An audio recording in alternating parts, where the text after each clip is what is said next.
रमज़ान का मुबारक महीना था। घर में सहरी की तैयारी हो रही थी। किचन से पकौड़ों और समोसों की खुशबू आ रही थी। सब लोग खुश थे, मगर सबसे ज़्यादा खुश था 7 साला अहमद। अहमद दौड़ता हुआ अपनी अम्मी के पास आया और बोला, अम्मी, मैं भी आज पूरा रोज़ा रखूंगा। अम्मी ने मुस्कुराकर उसके सर पर हाथ फेरा और कहा, बेटा, तुम अभी छोटे हो, लेकिन अगर हिम्मत है तो कोशिश कर लो। अहमद ने बड़े फ़ख्र से कहा, मैं ज़रूर रखूंगा। सुबह अहमद ने नियत की और बहुत खुशी खुशी रोज़ा शुरू किया। शुरू में तो सब ठीक था, मगर दोपहर होते होते उसे बहुत प्यास लगने लगी। उसने फ्रिज खोला, ठंडे पानी की बोतल को देखा, हाथ बढ़ाया मगर फिर रुक गया। उसे याद आया कि रोज़ा सिर्फ भूखा और प्यासा रहने का नाम नहीं, बल्कि सब्र सीखने का नाम है।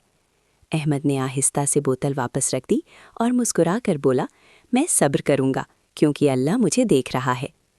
कुछ देर बाद उसकी छोटी बहन आई और उसका पसंदीदा खिलौना उठा लिया। अहमद को गुस्सा आया। वो ज़ोर से बोलने ही वाला था कि उसे याद आया, रमज़ान में गुस्सा नहीं करना चाहिए।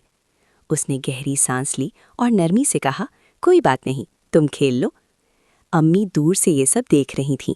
वो खुश हुईं कि उनका बेटा सिर्फ भूखी में ही बर्दाश्त कर रहा, बल्कि अपने अखलाक भी संवार रहा है। आखिरकार इफ्तार का वक्त आ गया। अजान की खूबसूरत आवाज़ गूंजी। सब दस्तरख्वान पर बैठ गए।